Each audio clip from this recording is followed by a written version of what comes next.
iBowan කියලා පිළිගන්නවා සියලු දෙනා මගේ YouTube channel එකට. ඉතින් මම අද ඔයාලත් එක්ක මුලින්ම කතා කරන්න හදන්නේ මගේ පළවෙනි Ryzen PC build එක. හොඳයි. එහෙමනම් දැන් අපි කතා කරමු මේ පාර මම මගේ build එක කරන්න පාවිච්චි කරපු components ගැන. මේ තියෙන්නේ මේ පාර මම මගේ build එකට ගත්ත CPU එක. මේක ඇවිල්ලා AMD ලගේ Ryzen 3 2200G කියන onboard VGA කියන processor එක. ඉතින් මේක ගැන කතා කරන්න ගොඩක් දේවල් තියෙනවා මට ඔයාලත් එක්ක. ප්‍රධාන වශයෙන් ගත්තොත් එහෙම AMD සමාගම ගැන, ඊට පස්සේ මෙයාලගේ Ryzen series එක ගැන. ඉතින් මං හිතුවා අද ඔයාලත් එක්ක මුලින්ම කතා කරන්න මෙයාලගේ මේ වේග graphic ගැන. මොකද ඔයාලට කියන්න කැමතියි මං සාමාන්‍යයෙන් අපි i5 processor එකකට 1030 card එකක් එක ගන්න performance අපිට මෙයාලගේ මේ onboard VGA එකෙන් ගන්න පුළුවන්.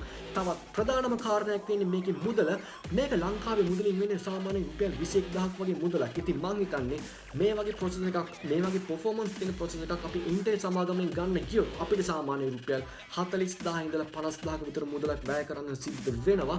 ඉතින් ඒ අතින් බලනකොට මං හිතන්නේ සාමාන්‍යයෙන් අපි budget build එකකට යනවා නම් පාවිච්චි කරන්න පුළුවන් හොඳම processor එකක් විදිහට මට මෙන්න මේ processor එක ගැන කියන්න පුළුවන්. මේ තියෙන මම මගේ build එකට ගත්ත motherboard එක. මේක ඇවිල්ලා Asus ලගේ Prime B450M-A කියන chipset එක. ඉතින් මම මේක ගැන කතා කරොත් එහෙම මේ motherboard එක ටිකක් ලොකුයි. මේකේ අපිට එනවා RAM slot 4ක්. ඒ වගේම මේක overclocking support. තවත් විශේෂම කාරණයක් වෙන්නේ මේ Asus ලගේ warranty එක. මොකද මෙයාලා අපිට 3 years 1-to-1 replacement එක warranty එකක් දෙනවා. අනිත් කාර්යය වෙන මම මේ motherboard එක පාවිච්චි කරන්න මම දැන්ට පාවිච්චි කරන්නේ මේ Ryzen 3 කියන processor එක. ඉතින් මම අනාගතයේදී Ryzen 5 එකකට එහෙමත් නැත්නම් Ryzen 7 එකකට වගේ යනකොට මට මේ motherboard එක හොඳටම ප්‍රමාණවත්.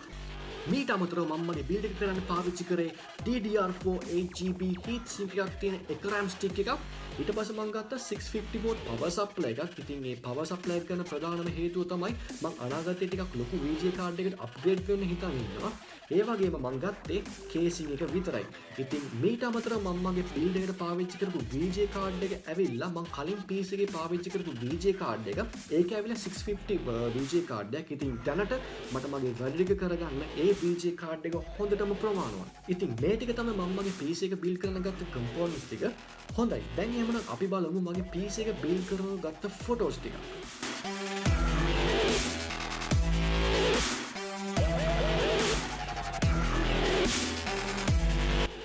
මං හිතන්නේ එහෙනම් ඔයාලා දකින්න ඇති මගේ PC එක build කරන ගත්ත photos ටික. එතන හිටියේ ප්‍රසන්න අයියා. ඉතින් එයාට මේ වෙලාවේ ගොඩක් ස්තුතිවන්ත වෙන්න ඕනේ. මොකද එයා තමයි මගේ PC එක මට build කරලා දුන්නේ.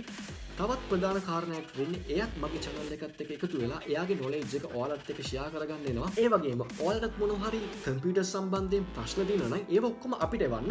අපි ඒවට උත්තරත් එක්ක ඔයාලව හම්බෙන්න සූදානම්. තව පුංචි දෙයක් ඔයාලට මම මතක් කරන්නම්. ඒ තමයි දැන්ටමත් ඔයාලා කවුරු හරි Ryzen processor එකක් පාවිච්චි කරනවා නම් ඔයාලගේ experience එක පල්ලෙහා comment box එකේ share කරන්න අමතක කරන්න එපා. මොකද 2019 කවුරු හරි මෙන්න මේ වගේ processor එකකට යනවා නම් එයාලට ඒක ගොඩක් ප්‍රයෝජනවත් වෙන්න පුළුවන්. ඒ වගේම මම කියන්න ඕනේ මගේ ඉදිරි වීඩියෝස් වලින් මම මේ Ryzen processor එකත් එක්ක කරපු benchmark test කිහිපයක් ඔයාලට ගේන්න ලෑස්ති.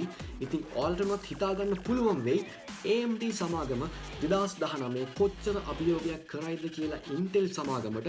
මොකද ඔයාලා කවුරුත් දන්නවා මෙච්චර කාල ලෝකේ processor එහෙම නැත්නම් CPU වලින් ආධිපත්‍යයක් පතුරවාගෙන තිබ්බේ Intel සමාගම. ඉතින් මම හිතන්නේ දැන් AMD සමාගම ලෑස්ති ඔවුන්ට අභියෝග කරන්න.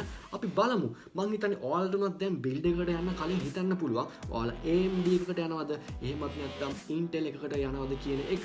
ඉතින් ඔන්න ඔය ටික තමයි මට අද ඔයාලත් එක්ක කතා කරන්න ඕන මගේ පළවෙනි වීඩියෝ එකෙන්. ඉතින් මම හිතනවා සාමාන්‍යයෙන් ඔයාලට අවබෝධයක් එන්නේ නැති කියලා මේ AMD Ryzen processor එක ගැන අපි ඉදිරියේදී වීඩියෝස් වලින් කතා කරමු. මෙයාලගේ අනිත් products ගැන. මෙයාලගේ products ගොඩක් තියෙනවා. ඒ වගේ මම තව චූටි ඉල්ලීමක් කරනවා ඔයාලගෙන්. ඒ තමයි දැන්ට කවුරු හරි Ryzen processor එක පාවිච්චි කරන කෙනෙක් ඉන්නා නම් ඔයාලගේ experience එක මගේ පල්ලෙහා comment box එකේ share කරන්න. ඒක ගොඩක් වැදගත් වෙයි 2019 Ryzen build එකට යන්න හිතන් ඉන්න කෙනෙක්ට. ඉතින් ඒ වගේම මම තව චූටි දෙයක් ඔයාලගෙන් ඉල්ලනවා. ඒ තමයි මගේ YouTube channel එක subscribe කරන්න, ඔයාගේ යාළුවොත් එක්ක share කරන්න. අපි ඉතින් මේ වගේ වීඩියෝස් වලින් ඉදිරියේදී හම්බෙමු. එහෙනම් බොහොම ස්තුතියි අද මගේ වීඩියෝ එක නරඹුවට. මම එහෙනම් ගිහින් එන්නම්. ඔයාලට සුබ දවසක්.